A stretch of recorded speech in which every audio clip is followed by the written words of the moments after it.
ইয়াসরিবের মাটিতে তিনি বাস করতেন। হযরত আব্দুল্লাহ ওয়াহাব বিন জোহরি তার বাড়ি ছিল মক্কায়। উনি উঠে গিয়েছিল ইয়াসরিবের মাটিতে। ওনার কোনো সন্তান ছিল না। হযরত আব্দুল্লাহ বিন ওয়াহাব জোহরি আল্লাহর কাছে দোয়া করেছে, আল্লাহ আপনি আমাকে যদি একটা সন্তান দেন, আল্লাহ আমি একটা বার হজ করে আসবো। আল্লাহ আমার তো কোনো সন্তান নেই, আপনি যদি একটা সন্তান দেন, আল্লাহ আমি একটা হজ করে আসবো। আল্লাহ পাক দোয়া কবুল করে নিলেন। আল্লাহ আব্দুল্লাহ বিন জোহরের একটা কন্যা সন্তান দিলেন। ওই বারিয়াকে ডাকলেন, ও আমার বিবি বারিয়া, বলো না আমার সন্তানটার নাম কি রাখলেন? ওনার বিবি বারিয়া বললেন, হুজুর আমার মেয়ের নাম রেখেছি। ওই আমার সন্তান যখন আমার পেটে ছিলেন, আমি বারবার স্বপ্ন দেখেছিলাম, ওরে বারিয়া রে, তোমার পেটের ভিতরে তোমার গর্ভে যে সন্তান এসেছে, ওই সন্তানটার নাম রাখবে আমেনা। ওগো আমার স্বামী, আমি ওনার নাম রেখেছি আমিনা। আমিনা নিয়ত করেছিলেন, আল্লাহ আমি একটা বার হজ পাকে যাব। এদিক মা আমিনা বড় হতে লাগলেন। রাসূলুল্লাহ আব্বা জানো বড় হতে লাগলেন। ও আল্লাহর বান্দারা, আল্লাহ পাকে বান্দারা, হযরত ওয়াহাব বিন জোহরি হুজুর আমার মক্কাতে আসলেন, আল্লাহর হজ আদায় করলেন। হজ পাকটা দেখো, হজ পাক করলেন, হজের কাজ সমাপ্ত করে হুজুর আমার কাবা শরীফে বসে আছে চাতালে। এটি রাসূলুল্লাহ দাদা জাগান হযরত আব্দুল মুত্তালিব কাবার ময়দানে বসে আছেন। দুজনের সালাম মুসাফা হলো। জিজ্ঞাসা করলেন, আপনার বাড়ি কোথায়? হযরত আব্দুল্লাহ বিন ওয়াহাব জোহরি বললেন, আমার বাড়ি মক্কায়, আমি এখন থাকি ইয়াসরিবে। আপনার বাড়ি কোথায়? আমি হলাম কাবার মুতাল্লিক, আমার নাম হলো হযরত আব্দুল মুত্তালিব। দুজনের কথাবার্তা হতে হতে এক দাগে চলে গেলেন। হযরত আব্দুল্লাহ বিন আব্দুল মুত্তালিব বললেন, ও আল্লাহর বান্দা, ও ওয়াহাব বিন জোহরি শোনো, আমার একটা সন্তান আছে, ওই সন্তানটার নাম হলো আব্দুল্লাহ। আমি আব্দুল্লাহকে বিয়ে দিতে চাই। হযরত আব্দুল্লাহ ওয়াহাব বিন জোহরি বললেন, আমার একটা মেয়ে আছে, ওই মেয়েটার নাম আমেনা। আমি আমেনাকে বিয়ে দিতে চাই। আমি আমেনার জন্য একটা পাত্র ঠিক করছি, তবে খুঁজে পায় না। রাসূলুল্লাহ দাদা যান কাবার মুতাল্লিব বলেছিল, তবে আমাদের দুই গোত্রের মধ্যে সবাই তো সবাইকে চিনি বাবা, তাহলে আমেনা আর আব্দুল্লাহর সাথে বিয়ে হয়ে যাক। ও আল্লাহর বান্দারা, আমাদের আব্বা যান, আমাদের রাসূলুল্লাহ আব্বা যান হযরত আব্দুল্লাহর সাথে আম্মা জান মা আমিনার সাথে দুজনার বিয়ে হয়ে গেল। ওই বিয়ের খুতবা পড়িয়েছিলেন রাসূলুল্লাহ দাদা যান হযরত আব্দুল মুত্তালিব। বিয়ে হয়ে গেল। আল্লাহর নবীর আব্বা যান হযরত আব্দুল্লাহ ঘরের ভিতরে চলে গেলেন। আমাদের আম্মা জানের সাথে অনেক কথাবার্তা বললেন। বাবা ও আল্লাহর বান্দারা, 3 মাস পেরিয়ে গেল।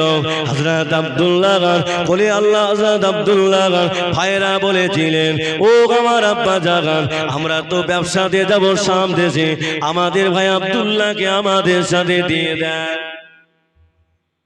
আমরা তো ব্যবসায় যাব, আমরা আব্দুল্লাহকে নিয়ে যেতে চাই।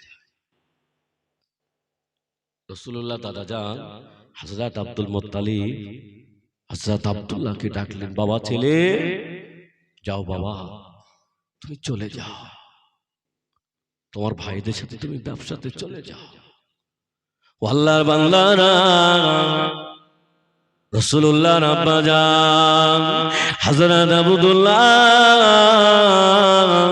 বিবিকে ডাকলেন, বিবি আমাকে মা করে দাও, ক্ষমা করে দাও, আমি দেশে ব্যবসাতে যাচ্ছি আমার ভাইদের সাথে, আমার আব্বার হুকুম আমাকে তো পালন করতে হবে।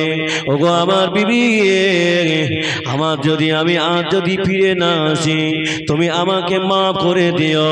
এটা তোমার সঙ্গে আমার শেষ দেখা, এটা তোমার সাথে আমার বিদায় দেখা। ও আমার বেবে, আমাকে ব্যবসায় যেতে দাও, আমাদের আম্মা জান হযরত আমিনা বলেছিলেন, ও আমার প্রাণের স্বামী, আপনি আমাকে মাফ করে দেবেন। আমার কথাবার্তা, আমার আচার ব্যবহারে আপনি যদি কোনো কষ্ট পান আমাকে ক্ষমা করে দেবেন। আল্লাহ নবীর আব্বা জান হযরত আব্দুল্লাহ ভাইদের সাথে ব্যবসায় চলে গেলেন। ও আল্লাহর বান্দারা, দেখতে দেখতে 6 মাস পার হয়ে গেল। রাসূলুল্লাহর আব্বা জানেন পেটের ভেতরে যন্ত্রণা শুরু হয়ে গিয়েছে। এত যন্ত্রণা হয় হুজুর আমার আর উঠতে পারে না, আমার আর চলতে পারে না।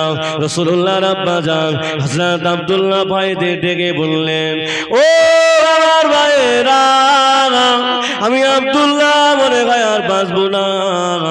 এটা মনে হয় তোমাদের সঙ্গে আমায় দেখা, এটা তোমাদের সাথে আমার শেষ দেখা, এটা তোমাদের সাথে আমার বিদায় দেখা। তবে একটা কথা শোনো, তোমরা যদি আমাকে একটা কথা দাও আমার জানটা ঠান্ডা হয়ে যাবে। কি কথা বলো না? রাসূলুল্লাহর আব্বা জান বলেছিলেন, ও আমার ভাইরা, আমি যদি বিদায় নিয়ে কবরে চলে যাই তবে একটা কথা, আমার বিবির পেটে 6 মাসের একটা বাচ্চা এসেছে, আমার বিবিকে যেন বাড়ি থেকে তাড়িয়ে দিও না, আমার বিবিকে যেন বাড়ি থেকে বার করে দিও না। এটা তোমাদের কাছে আমার শেষ দাবি। আল্লাহ নবীর আব্বা জান আস্তে আস্তে শুয়ে বললেন, আস্তে আস্তে শুয়ে বললেন, জীবনের মতো মারা গেলে ওনার ভাইরা আবওয়া নামক স্থানে জীবনের মতো দাফনে কবরে ব্যবস্থা করে ফিরে আসে। চোখ দিয়ে টপ টপ টপ টপ করে পানি গড়িয়ে যায়। আল্লাহ নবী দাদা যা জিজ্ঞাসা করেছিলেন, ও বাবা বলো না, তোমরা সবাই ফিরে এসেছো, আমার আব্দুল্লাহ কোথায়? আমার আব্দুল্লাহকে তো দেখতে পায় না, আমার আব্দুল্লাহকে কোথায় রেখে এসেছো? আল্লাহ রসুলের চাচা জানেরা বলেছিলেন, ও আমার আব্বা জান, আমাদের ভাই ছোট আব্দুল্লাহ, আমাদের ছোট ভাই আব্দুল্লাহ আর দুনিয়াতে বেঁচে না, জীবনের মতো মারা গিয়েছে। আমরা আবওয়া নামক স্থানে কবর দিয়ে ফিরে এসেছি। আল্লাহ রসুলের দাদা জান চোখ দিয়ে টপ টপ টপ টপ করে পানি গড়িয়ে যায়। আমাদের আম্মা জান হযরত আমিনা ঘরের ভেতরে দাঁড়িয়ে আওয়াজটা শুনলেন, চোখ দিয়ে টপ টপ করে পানি গড়িয়ে যায়। আল্লাহ, আজকে আমার স্বামী দুনিয়াতে না, আমার স্বামী বিদায় নিয়েছে। আমি আমেরা, আমার কমার গর্ভেতে একটা বাচ্চা এসেছে। আল্লাহ, আমি আমার বাচ্চাকে কি করে বোঝাবো? তোমার আব্বা দুনিয়াতে না, আমার কে দেখভাল করবে? ও আল্লাহর বান্দারা, আম্মা জান আমেরা কাঁদতে কাঁদতে বেহুশ হয়ে পড়ে গেল। আল্লাহ রসুলের দাদা জান হযরত আব্দুল মুত্তালিব আম্মা জান আমিনাকে বললেন, ও মা কেঁদো না মা, আমি আব্দুল মুত্তালিব যতদিন বেঁচে থাকবো আমি তোমাকে দেখভাল করবো, মা কেঁদো না। আল্লাহ বাকি বান্দারা আম্মা জান আমিনাকে ঘরের ভিতরে আছেন বাবা রাসূলুল্লাহ চাচা জানেরা, ওরা ইহুদি পণ্ডিতের কাছে চলে গেলেন। ও ইহুদি পণ্ডিত মশাই, বলো না আমার ভাই আব্দুল্লাহ কেন মারা গিয়েছে? বলো, আমার ভাই আব্দুল্লাহ কেন মারা গিয়েছে? ওই পণ্ডিত মশাই বলেছিলেন, ও আব্দুল্লাহর ভাইরা শোনো, তোমাদের বাড়িতে এমন একটা রমণী এসেছে, ওই আমিনার জন্য তোমার ভাই মারা গিয়েছে। এই কথা শোনার পরে রাসূলুল্লাহ চাচা জানেরা বাড়িতে আসলেন। ও আমার আব্বা জান, আমাদের বাড়িতে আমিনাকে আর রাখা যাবে না, কেন না এই আমিনার জন্য আমার ভাই আব্দুল্লাহ মারা গিয়েছে। রাসূলুল্লাহ দাদা জান বলেছিলেন, এ আমার সন্তানেরা, আমি আব্দুল মুত্তালিব যতদিন বেঁচে থাকবো আমার বৌমাকে কোনো কথা বলতে পারবে বলবে না আমি আব্দুল্লাহ মুত্তালিব, আমি আব্দুল মুত্তালিব আমার বৌমার সংসারে ভরণ পোষণ সব দিয়ে দেব, তোমরা আমার বৌমার উপরে কথা বলো না। আল্লাহ রসুল আম্মা জানের জন্য পাশে একটা কুড়ে ঘর বানিয়ে দিল বাবা।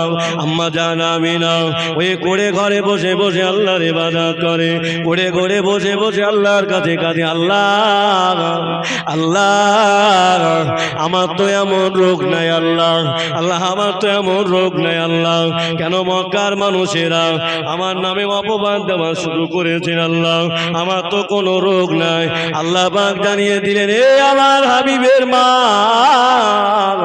ও আমিনা শুনে রেখে দাও, আমি আল্লাহ ওই আমি আল্লাহ ওই ওদের পাদরে মুখ দিয়ে ওর জবান দিয়ে এই কথা বার করে নিয়েছে, যার কারণে এই কথা শোনার পরে ওরা মক্কার মানুষেরা তোমাকে যা দেখতে মা ওরা তোমার জীবনটা নষ্ট করে দেবে, আর তোমার গর্বে আখিরে জামানার নবী আসবে।